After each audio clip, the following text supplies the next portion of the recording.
టీవీ95 news ప్రతిక్షణం ప్రజాక్షేమం కోసం బులెటిన్ల ముందుగా హెడ్లైన్స్ చూద్దాం. భూపాలపల్లిలో అధికార పక్షం బీఆర్ఎస్ కు ఎదురు దెబ్బ. రేవంత్ రెడ్డి సమక్షంలో కాంగ్రెస్ లో చేరిన 5 కౌన్సిలర్లు. ములుగు జిల్లా కేంద్రంలో ఎమ్మెల్యే సీతక్క విజయదశమి పూజలు. శరన్నవరాత్ర వ్రతం 9 సంఖ్య పూర్ణత్వానికి సంకేతమని వెల్లడి. హుస్నాబాద్ నియోజకవర్గంలో పొన్నం ప్రభాకర్ పూజలు. 6 గ్యారంటీల హామీలను కాంగ్రెస్ పార్టీ అమలు చేస్తుందని స్పష్టం. నెల్లూరులో వేడెక్కిన రాజకీయం. మాజీ మంత్రి నారాయణపై మంత్రి అనిల్ కుమార్ యాదవ్ ఆరోపణలు. డీటెయిల్స్ చూస్తే భూపాలపల్లిలో అధికార పక్షం బీఆర్ఎస్ కు ఎదురు దెబ్బ తగిలింది. 5 కౌన్సిలర్లు బీఆర్ఎస్ ను వీడి కాంగ్రెస్ పార్టీలోకి చేరారు.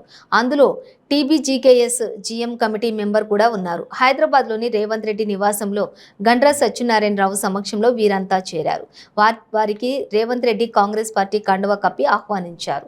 భూపాలపల్లిలో గండ్ర సత్తన్నను అత్యధిక మెజారిటీతో గెలిపించుకోవాలని కౌన్సిలర్లకు రేవంత్ రెడ్డి సూచించారు.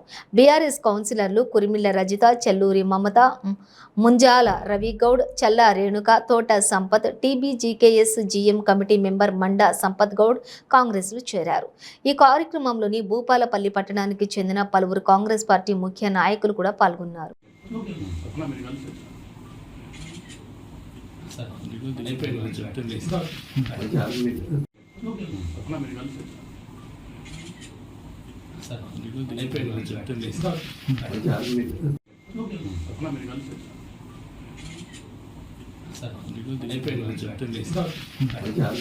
ములుగు జిల్లా కేంద్రంలోని ఎమ్మెల్యే క్యాంపు కార్యాలయంలో విజయదశమి పర్వదినం శుభ సందర్భంగా ఏఐసిసి జాతీయ మహిళా ప్రధాన కార్యదర్శి ములుగు ఎమ్మెల్యే ధనసరి సీతక్క ఆయుధ పూజలు నిర్వహించారు. ఈ సందర్భంగా సీతక్క మాట్లాడుతూ, దసరా అంటే 10 జన్మల పాపాలను 10 రకాలైన పాపాలను పోగొట్టేది అనే అర్థమని, ఈ 10 రోజుల పండుగని నవరాత్ర వ్రతం అని, దేవీ నవరాత్రులు శరన్నవరాత్రులు అని వ్యవహరిస్తారని అన్నారు. 9 రోజులు నియమనిష్టలతోటి జగన్మాతను పూజించేటటువంటి వ్రతం. ఈ శరత్కాలంలోనే చేసేటటువంటి శరన్నవరాత్ర వ్రతం 9 సంఖ్య పూర్ణత్వానికి సంకేతమని అన్నారు.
విజయదశమి సందర్భంగా కరీంనగర్ మాజీ పార్లమెంట్ సభ్యులు పొన్నం ప్రభాకర్ హుస్నాబాద్ నియోజకవర్గంలోని తన నివాసంలో జమ్మి పూజ కార్యక్రమం నిర్వహించారు. ఈ సందర్భంగా పొన్నం ప్రభాకర్ మాట్లాడుతూ ప్రజలందరికీ దుర్గామాత ఆశీస్సులతోటి విజయం కలగాలని ఆశిస్తూ హుస్నాబాద్లో మార్పులు కోరుకుంటున్న నియోజకవర్గ ప్రజలకు విజయం కలగాలని, వారందరి ఆంక్షలు నెరవేరాలని, చెడుపై మంచి సాధించిన విజయమే విజయదశమి అయినందున రాష్ట్ర ప్రజలందరూ కూడా కోరుకునే మార్పులో విజయం వరించాలని అమ్మవారిని వేడుకుంటూ తాము చేస్తున్న పోరాటంలోని ప్రజలందరూ కూడా మమ్మల్ని ఆశీర్వదించి ఆదరిస్తారని, సంపూర్ణ విజయం కలిగిస్తారని, మా ఆయుధమే మా 6 గ్యారెంటీలు అని అన్నారు. కాంగ్రెస్ పార్టీ ఇచ్చిన మాట ప్రకారం 6 గ్యారెంటీల హామీలను అమలు చేస్తోందని తెలిపారు. కాంగ్రెస్ పార్టీ 6 గ్యారెంటీలు, ఈ 6 గ్యారెంటీలతోటి తప్పకుండా ప్రజలు మమ్మల్ని ఆశీర్వదిస్తారు, ప్రజలు విజయం కలగజేస్తారు. ఆ విధమైనటువంటి ఆశీర్వచనం ఇలా విజయదశమి రోజు జంబి చెట్టు దగ్గర తీసుకొని ఆయుధ పూజ చేసుకోవడం జరిగింది. ఆ ఆయుధం పేరే 6 గ్యారెంటీలు అనే మాట ఈ సందర్భంగా మనం చేస్తూ ప్రజలారా విశ్వసించండి, కాంగ్రెస్ పార్టీ చెప్పిన మాట ఏది తప్పలేదు. ఆ ప్రకారంగానే ముందుకు పోతాం. ఆ 6 గ్యారెంటీ లోపల మహిళలకు కావచ్చు, అన్ని వర్గాలకు సంబంధించి, రైతులకు సంబంధించి, వృద్ధులకు సంబంధించి, యువతకు సంబంధించి, విద్యార్థులకు సంబంధించి ఉన్నాయి. వాటిని స్వీకరించి కార్డు రాని వాళ్ళు ఎవరైనా ఉంటే మా నాయకులను ఇంటికి పిలుచుకొని ఆ గ్యారెంటీ కార్డు తీసుకోవాల్సిందని ఈ సందర్భంగా కోరుతాం. విజయదశమి పర్వదినాన అందరికీ విజయం కలగాలని ఇప్పుడే జంబి పూజ చేసుకున్నాం హుస్నాబాద్లో. ఈ సందర్భంగా తప్పకుండా ప్రజలు హుస్నాబాద్ మార్పు కోరుకొని అందరికీ విజయం కలిగే విధంగా ఆశీర్వదిస్తారని ఆశిస్తూ హుస్నాబాద్ ప్రజలందరి ఆశీర్వచన కూడా ఈ సందర్భంగా కోరుతా ఉన్నాం. తప్పకుండా ఈ విజయదశమి వాళ్ళందరి జీవితాల్లో కూడా కొత్త వెలుగులు, విజయాన్ని కలిగించాలని ఆకాంక్షిస్తూ చెడుపై గెలిచే దానికి ప్రతీక విజయదశమి. ఈ విజయదశమి అనేటువంటిది ఈ రాష్ట్ర ప్రజలందరికీ కూడా ఒక మార్పు చూపించే విధంగా ఉంటుంది అనేటువంటి ఆకాంక్షని సందర్భంగా వ్యక్తం చేస్తూ అందరికీ విజయదశమి శుభాకాంక్షలు. నెల్లూరులో రాజకీయం వేడెక్కింది. అధికార ప్రతిపక్ష నేతల మధ్య మాటల యుద్ధం తారాస్థాయికి చేరింది. ఒకరిపై మరొకరు తీవ్ర విమర్శలు, ఆరోపణలు చేసుకుంటున్నారు. సవాళ్లు ప్రతి సవాళ్లు విసురుకుంటున్నారు. సై అంటే సై అంటూ కయ్యానికి కాలు దూవుతున్నారు. తాజాగా మాజీ మంత్రి, Nellore city YCP MLA Anil Kumar Yadav మాజీ మంత్రి, టీడీపీ నేత నారాయణపై సంచలన ఆరోపణలు చేశారు. ఇక గత కార్పొరేషన్ ఎన్నికల్లో టీడీపీ అభ్యర్థులను ఓడించేందుకు నారాయణ తనకు డబ్బులు పంపించారని అన్నారు. ఇప్పటి వరకు సందర్భం రానందున ఈ విషయాన్ని బయటపెట్టలేదన్న అనిల్ కుమార్ యాదవ్ తాను చేసిన ఆరోపణలకు కట్టుబడి ఉన్నానని చెప్పారు. టీడీపీ నేతలను ఓడించేందుకు నారాయణ తనకు డబ్బులు పంపగా తాను ఆ డబ్బును వెనక్కి పంపించేసినట్లుగా వెల్లడించారు. రకరకాల న్యూస్ ఛానల్లో వచ్చినాయి కాబట్టి ప్రభుత్వం మీద, వైసీపీ ప్రభుత్వం మీద బురద జల్లే ఒక ప్రయత్నం చేశారు. కాబట్టి నాకు తెలిసిన కొన్ని చెప్పదలుచుకున్నా. రాసిన వాళ్ళు ఎవరైనా కానీ సైదాపురం మండలానికి సంబంధించి గత 5 నెలలుగానో గత 6 నెలలుగానో నేను సేకరించినో లేకపోతే స్థానికంగానో కావచ్చు అడిగితే తెలుసుకున్న దాంట్లో అత్యధికంగా ఇల్లీగల్ మైనింగ్ చేస్తున్న నాయకులు ఎవరు అంటే తెలుగుదేశం పార్టీకి చెందిన నాయకులు. అరే మీరు అడగచ్చు కూడా, మీ ప్రభుత్వంలో వాళ్ళు ఎలా చేస్తున్నారు అని. వాస్తవానికి 4-5 నెలలు అయింది కాబట్టి, 5-6 నెలలు అయింది రామన్న ఇన్ఛార్జిగా ప్రకటించి. కొద్ది కాలమైంది. ఆయనకి కూడా అన్ని అవగాహన లేకపోవటమో లేకపోతే కొద్దిగా మంచిగా ఉండటం వల్లనో స్థానికంగా ఉన్న అధికారుల్ని లోబర్చుకొని తెలుగుదేశం పార్టీ వాళ్ళే అత్యధికంగా ఆ 2 మండలాల్లో మైనింగ్ చేసిన మాట వాస్తవం కాదా అని అడుగుతా ఉన్నా. కావాలి అంటే నేను సాక్ష్యాలన్నీ కూడా తీసుకురాగలను, చూపించగలను కూడా ఎవరెవరు చేస్తున్నారు. ఉదాహరణకి కొన్ని చెప్తా. అత్యధికంగా జరుగుతున్న జోగిపల్లికి సంబంధించిన మైనింగ్లో చేస్తున్న నాయకులు ఎవరు? తెలుగుదేశం పార్టీకి సంబంధించిన వాళ్ళు కాదా? నిన్నో మొన్నో నాకు తెలిసింది, తెలుగుదేశం పార్టీకి సంబంధించిన నాగేశ్వరరావు అనే వ్యక్తి, ఆయన మైండ్లో కూడా పర్మిషన్స్ ఎప్పుడో 10 సంవత్సరాలు అయిపోతే కూడా మెటీరియల్ని తరలించారు అని. ఆయన ఎవరు? తెలుగుదేశం పార్టీకి సంబంధించిన వ్యక్తి కాదా? అలాగే గత 3 రోజుల నుంచి న్యూస్లో చూస్తూ ఉన్న ఒక గ్రామం, తలుపూరు అనే గ్రామం. ఆ తలుపూరు గ్రామంలో 10 సంవత్సరాల క్రితమే లేదా 4-5 సంవత్సరాల క్రితమే పర్మిషన్స్ అయిపోయి లీజ్ అయిపోయి ఉన్న జయలక్ష్మి మైన్కి సంబంధించి ఆ గ్రామంలో పూర్తిగా ఉన్నది ఎవరు? తెలుగుదేశం పార్టీకి చెందిన సర్పంచ్. అక్కడ ఇప్పుడు గెలిచింది ఎవరు? తెలుగుదేశం పార్టీకి సర్పంచ్. ఆ ఊరిలో నుంచి మెటీరియల్ ఎత్తుకెళ్తుంటే తెలుగుదేశం పార్టీ వాళ్ళు గాడిదలు కాస్తున్నారా? లేదా సైదాపురం మైండ్లో తెలుగుదేశం వైసీపీ ఇంత విచ్చలుగా ఎందుకు తెలుగుదేశం పార్టీ వాళ్ళు ఎన్ని పేర్తలు అని మాట్లాడుతున్నారు? పండుగ వేళ కర్నూలు జిల్లాలోని విషాదం చోటు చేసుకుంది. కర్నూలు జిల్లా మంత్రాలయం మండలం కల్లుదేవరకుంటలోని ఘోర రోడ్డు ప్రమాదం జరిగింది. కారును లారీ ఢీకొట్టింది. ఈ ప్రమాదంలో తల్లి కొడుకు మృతి చెందారు. మరో ఇద్దరికి తీవ్ర గాయాలయ్యాయి. దీంతో వారిని ఆసుపత్రికి తరలించారు. విషయం తెలుసుకున్న పోలీసులు సంఘటనా స్థలానికి వెళ్లి పరిశీలించారు. మృతుల తమిళనాడు వాసులుగా గుర్తించారు. మృతదేహాలను పోస్టుమార్టానికి తరలించారు. ఘటనపై కేసు నమోదు చేసి దర్యాప్తు చేస్తున్నారు.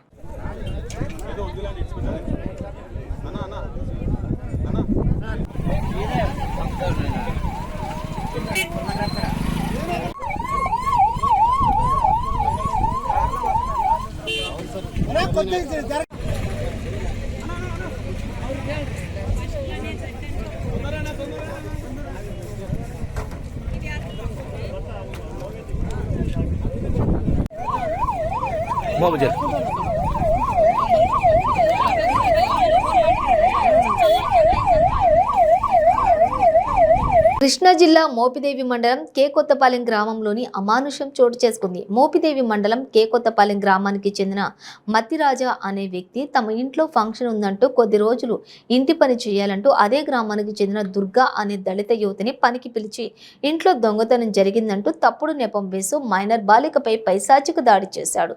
స్థానికుల సమాచారంతో విషయం తెలుసుకున్నటువంటి మాల మహానాడు జిల్లా అధ్యక్షులు దోవా గోవర్ధన్ బాధితులను పరామర్శించారు. జరిగినటువంటి అన్యాయాన్ని తెలుసుకుని వారికి వైద్య సాయం ఇప్పించడంతో పాటుగా నేరం చేసిన వారిపై చట్టపరమైనటువంటి చర్యలు తీసుకోవాలని డిమాండ్ చేశారు. అలాగే అవనిగడ్డ డీఎస్పీ మురళీధర్ నిందితులపై కూడా కేసు నమోదు చేసి కేసును దర్యాప్తు చేస్తున్నారు.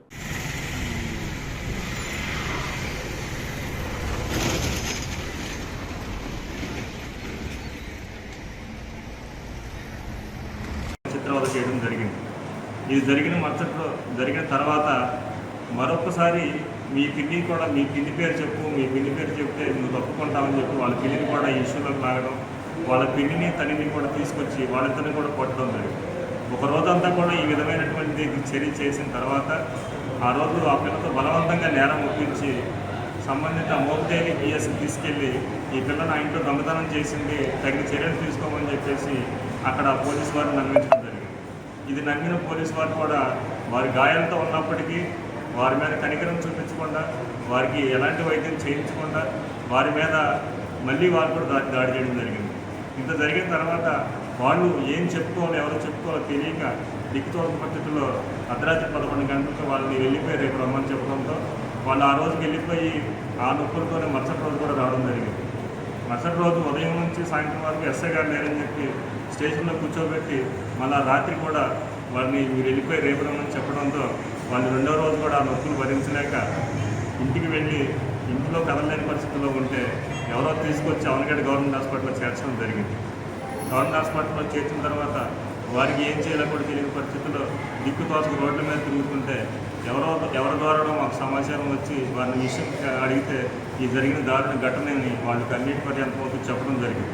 ఈ విషయం మీద గవర్నమెంట్ హాస్పిటల్లో మాట్లాడి వైద్యం చేయించడం జరిగింది. వైద్యులు స్పందించి సకాలంలో మంచి వైద్యం అందిస్తున్నారు. ఈ విషయం మీద ఎమ్మెల్సీ రిపోర్ట్ తీసుకున్నటువంటి చలపల్లి సిఐ గారు తక్షణమే స్పందించి ఎస్ఐ గారితో పాటు వచ్చి వారి దగ్గర స్టేట్మెంట్ రికార్డ్ చేసుకున్నారు. వారు ఇప్పుడు కూడా ఎస్ఐ గారు అయితే ఖచ్చితంగా జరిగిన దాడి పట్ల తన ఆవేదన వ్యక్తం చేసి వారి మీద కఠినమైన చర్యలు తీసుకుంటాను, ఎట్టి పరిస్థితుల్లో వదలమని చెప్పేసి హామీ ఇస్తా ఉన్నారు. కమ్యూనిటీ లీడర్ ద్వారా హాస్పిటల్లో జాయిన్ అవ్వడం జరిగింది. దాని మీద మేము కేసు నమోదు చేసాం, దర్యాప్తు చేస్తున్నాం. ఈ కేసు సంబంధించిన దీంట్లో ఎవరైతే వాళ్ళని అన్యాయంగా దొంగతనం కేసు బనాయించి వాళ్ళని అలాగే నిలిచిపెట్టారో వాళ్ళందరూ కూడా చట్ట ప్రకారం సరైన చర్యలు తీసుకోబడతాయి. ప్రస్తుతం ఆ కేసు దర్యాప్తులో ఉంది. పూర్తిగా అన్ని వివరాలు పూర్తిగా అన్ని వివరాలు సేకరించిన తర్వాత నేను ఫర్దర్గా ఎవరున్నారు ఏంటనేది కేసు ఫైనల్ చేస్తాను. సార్ స్టేషన్కి వెళ్తే ఎస్ఐ గారు కూడా మా గోడు వినిపించుకోలేదు, మమ్మల్ని కొట్టారని చెప్పి అమ్మాయి దొరకతోనో పద్ధతిలో డీటెయిల్గా మారడం జరిగింది. వాళ్ళ యొక్క స్టేట్మెంట్ కూడా రికార్డ్ చేసుకున్నాం. దీంట్లో ఎవరైనా పోలీసు కూడా ఏదైనా పోలీసు కూడా వాళ్ళు చేయాల్సిన పని చేయకుండా ఉంటే కనుక వాళ్ళ మీద కూడా డిపార్ట్మెంట్ చర్యలు ఉంటాయి. పొంగనూరు ఘటనలోని ముగ్గురిని అరెస్ట్ చేసినట్లుగా ఎస్పీ రిశాంత్ రెడ్డి తెలిపారు. చిత్తూరు జిల్లా ఎస్పీ గెస్ట్ హౌస్ నందు మీడియా సమావేశంలో ఆయన మాట్లాడుతూ మద్యం మత్తులో సురేష్ అనే వ్యక్తి శ్రీకాకుళం నుండి సైకిల్ యాత్రగా వచ్చిన 6 మంది పట్ల అసభ్యంగా ప్రవర్తించారని, మీడియాలో వచ్చిన కథనం మేరకు సురేష్, వినయ్, శివ ముగ్గురిని అరెస్ట్ చేశామని, సురేష్ పై రౌడీ షీట్ కూడా నమోదు చేశామన్నారు. బట్టలు డిస్లోప్ చేసి వేరే బట్టలు వేపించి వారిని వార్నింగ్ ఇచ్చి పంపించడం జరిగింది. ఇది మనకి వీడియో ఫుటేజ్ ఆధారంగా తెలిసిన విషయం. అట్లాగే లోకల్గా కూడా మనం వెరిఫై చేస్తే ఇదే విషయాన్ని కన్ఫర్మ్ చేస్తున్నారు. సో దీనిపైన మనము 341 ఐపీసీ అట్లాగే 506 ఐపీసీ కింద ఎఫ్ఐఆర్ బుక్ చేయడం జరిగింది. మొత్తంగా ముగ్గురు నిందితులు దీంట్లో మనము ఐడెంటిఫై చేశాము. ఇతను మెయిన్ A1 వచ్చేసి సురేష్, అతనితో పాటుగా ఇంకొక 2 వినయ్ మరియు శివ అని చెప్పే వ్యక్తులను కూడా మనము దీంట్లో ఐడెంటిఫై చేయడం జరిగింది. దీంట్లో మెయిన్ A1 అండ్ A2ని మనము ఇవాళ ఉదయం తెల్లవారుజామున అరెస్ట్ చేయడం జరిగింది. వారిని మ్యాజిస్ట్రేట్ గారి ముందు జ్యుడిషియల్ రిమాండ్ కోసమని ప్రొడ్యూస్ చేయడం జరుగుతుంది. దీనిపైన మనకి ఒక 3 ఇంపార్టెంట్ క్లారిఫికేషన్స్ అండి. నెంబర్ 1, పోలీస్ సంబంధించి చాలామంది ఈ పార్షియల్గా ఉన్నారు అనేటువంటి ఒక అలిగేషన్ ఒకటి బాగా స్ప్రెడ్ చేశారు ఈ పర్టికులర్ ఇన్సిడెంట్ని సైట్ చేసి. On this score I want to clearly clarify all those doubts. ఎక్కడ కూడా ఎటువంటి పార్షాలిటీ లేకుండా చాలా న్యూట్రల్గా డిపార్ట్మెంట్ వ్యవహరిస్తుంది. సో ఈ ఉదంతం ఒక ఉదాహరణ. ఎవరు కూడా పరిధి దాటి ప్రవర్తించినట్లయితే వారు ఇటు ఏ పార్టీ చెందినవారైనా సరే చట్టపరంగా వారందరికీ కూడా శిక్ష పడుతుంది. ఆ శిక్ష పడే విధంగా మేము కూడా కఠిన చర్యలు తీసుకుంటాం. రెండవ విషయం వచ్చేసి కొందరు ఈ గతంలో పొంగునూరులో జరిగినటువంటి అల్లర్లకి దీనికి ముడిగట్టే ప్రయత్నం చేస్తున్నారు. ఆ రోజు కూడా ఇట్లాగే కొంతమంది కవ్వించారని చెప్పి కాబట్టి ఆ గొడవ జరిగిందని చెప్పి దాన్ని జస్టిఫై చేసే ప్రయత్నం చేస్తున్నారు. నేను అప్పుడు చెప్పాను, ఇప్పుడు చెప్తున్నాను, కోర్టులో కూడా అదే చెప్పాము. ఆ రోజు గొడవ జరిగిన ప్రాంతానికి 2 కిలోమీటర్ల దూరం వరకు కూడా ఎటువంటి వైసీపీ కార్యకర్తలు కాదు, సాధారణ ప్రజలు కూడా లేరు. సో అది కంప్లీట్లీ అన్ప్రూవ్డ్ అటాక్ అది. సో దానికి దీనికి దయచేసి ముడిపెట్టకండి. అట్లాగే మూడో విషయం వచ్చేసి ఈ ఇన్సిడెంట్ని సైట్ చేస్తూ ఇది జిల్లా అంతా కూడా ఒక రకమైనటువంటి భయానక వాతావరణం ఉంది అనేటువంటి ఒక సిగ్నల్ పంపించే ప్రయత్నం చేస్తున్నారు. అది కూడా పూర్తిగా అవాస్తవం. ఇది ఒక లంపెన్ ఎలిమెంట్. ఇది మెయిన్ నాయకత్వానికి సంబంధం లేకుండా ఒక లంపెన్ ఎలిమెంట్ చేసినటువంటి ఒక సంఘటన, ఒక స్పొరాడిక్ ఇన్సిడెంట్. దీన్ని మనం తీసుకుని ఒక జనరలైజ్ చేసే విధంగా ఎవరు దీన్ని దయచేసి ప్రచారం చేయకండి. ఎవరైతే దీంట్లో అక్యూజ్గా ఉన్నారో వారిని కఠినంగా శిక్షించబోతున్నాం. దానిపైన తగు చర్యలు ఉంటాయి. అయితే మరొక ముఖ్యమైన విషయం, ఈ కింద స్థాయి నాయకులు ఎవరైతే ఉంటారో, పార్టీ క్యాడర్ ఎవరైనా సరే పరిధి దాటి ప్రవర్తిస్తే వారు ఏ పార్టీ చెందినవారైనా కూడా ఇబ్బందులు పడతారనేటువంటి ఈ విషయాన్ని ఈ విధంగా నేను తెలుసుకున్నాను. అంతేకాకుండా మనకి కొంతమంది నాయకులు ఈ ఎక్కువగా అటాక్, కౌంటర్ అటాక్, దాడి, ప్రతిదాడి, ఎన్ని కేసులు పెట్టించుకుంటే అంత మంచి పదవులు, ఇట్లాంటివన్నీ కూడా ఒక అట్మాస్ఫియర్ క్రియేట్ చేయకుండా ఉంటే బెటర్. ఎందుకంటే మనకి రాబోయేది ఎలక్షన్ కాలము. సో శాంతి భద్రత అనేవి చాలా ఇంపార్టెంట్. వాటిని అప్హోల్డ్ చేయాలంటే ఎటువైపు అయినా సరే, ఏ పార్టీ అయినా సరే, అందరూ కూడా కొంత సంయమనం పాటించాలి. ఎటువంటి ఇష్యూ నాకు కూడా దయచేసి ముందు పోలీసు వారికి ఇంటిమేట్ చేసినట్లయితే మేము దానిపైన యాక్షన్ తీసుకుంటాం. ఇప్పుడు ఉదాహరణకి ఈ కేసులో కూడా చూసినట్లయితే ఈ సైకిల్ యాత్ర చేసుకునే వారు దయచేసి కొంత మనకి పర్మిషన్ కాకపోయినా అట్లీస్ట్ ఇంటిమేట్ చేసినట్లయితే మేము మా వైపు నుంచి సెక్యూరిటీ ఇవ్వడానికి కొద్దిగా వీలవుతుంది. బికాస్ కరెంట్లీ ప్రివైలింగ్ పొలిటికల్ క్లైమేట్లో కొద్దిగా ఉద్రిక్త వాతావరణం ఉన్న సందర్భంలో కొంత పోలీస్కి ముందుగా ఇంటిమేట్ చేసి కోఆపరేట్ చేస్తే మేము కూడా తగు చర్యలు తీసుకునే వీలవుతుంది. సో అటువంటి ప్రికాషన్స్ ముందు ఇంకెవరన్నా సరే ఎటువంటి ఏదైనా ర్యాలీ కానీ యాత్ర కానీ ప్లాన్ చేసినప్పుడు దయచేసి ఇంటిమేట్ చేయాలని చెప్పి రిక్వెస్ట్ చేస్తున్నాము.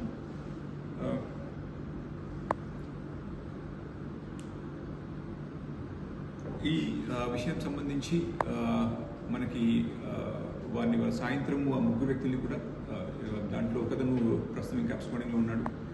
2 వ్యక్తులు కూడా మనం సాయంత్రం జ్యుడిషియల్ రిమాండ్కి ప్రొడ్యూస్ చేయబోతున్నాం. సో దానిపైన మళ్ళీ సబ్సిక్వెంట్ ఇన్ఫర్మేషన్ మీకు చేరవేస్తాం. Thank you. శ్రీకాకుళం జిల్లా సంతకవిటి మండలం తమరాం నాగావళి నదిలోని గంట అవినాష్ అనే యువకుడు ప్రమాదవశాత్తు నీట మునిగి మృతి చెందటంతో రాజాం అమ్మవారి కాలనీలోని విషాద ఛాయలు అలుముకున్నాయి. ఇంజనీరింగ్ ఫైనల్ ఇయర్ చదువుతున్న అవినాష్ మృతితోటి తల్లిదండ్రులు, కుటుంబ సభ్యులు, స్నేహితులు రోదనలు మిన్నంటాయి. జాగ్రత్తలు చెప్పినప్పటికీ కూడా తమ కొడుకు తమ చెయ్యి దాటిపోయాడని తల్లిదండ్రులు రోదనలు పలువురిని కంటతడి పెట్టించాయి. ఈ మేరకు పోలీసులు కేసు నమోదు చేశారు.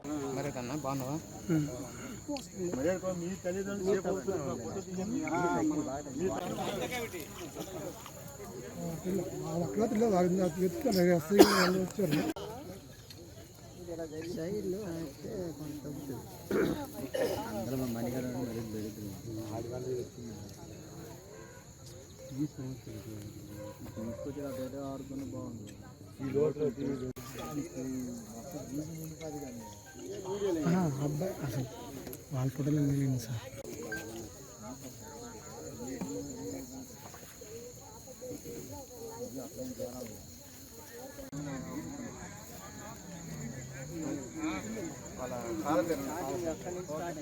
తిరుమల శ్రీ వెంకటేశ్వర స్వామివారి నవరాత్రి బ్రహ్మోత్సవాల్లోని శ్రీ మలయప్ప స్వామివారు కల్కి అలంకారంలో అశ్వవాహనంపై భక్తులను కటాక్షించారు. వాహనం ముందు గజరాజులు రాజసంతో నడుస్తూ ఉండగా భక్తజన బృందాలంతా కూడా భజనలు, కోలాటాలు, జిఎంగార్ల గోష్ఠితోటి స్వామివారిని కీర్తిస్తూ ఉండగా మంగళ వాయిద్యాల నడుమ స్వామివారి వాహన సేవ కోలాహలంగా జరిగింది. విశేషంగా విచ్చేసినటువంటి భక్తులు అడుగడుగునా కూడా కర్పూర హారతులు సమర్పించి శ్రీవారిని దర్శించుకున్నారు.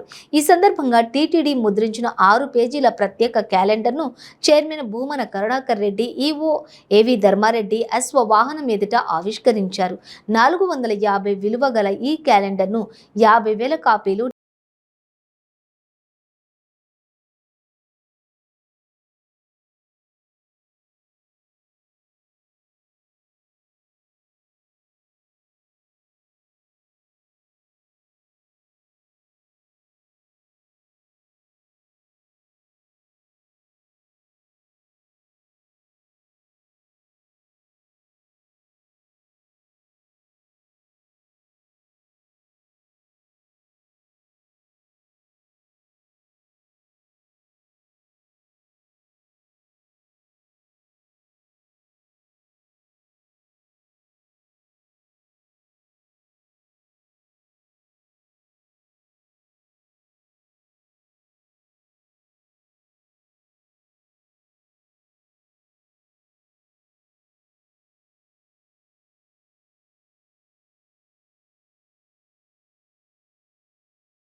సారి భూపాలపల్లిలో అధికార పక్షం బీఆర్ఎస్ కు ఎదురు దెబ్బ.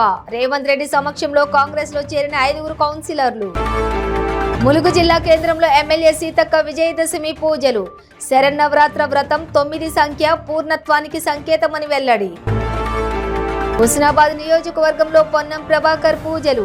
6 గ్యారంటీల హామీలను కాంగ్రెస్ పార్టీ అమలు చేస్తుందని స్పష్టం.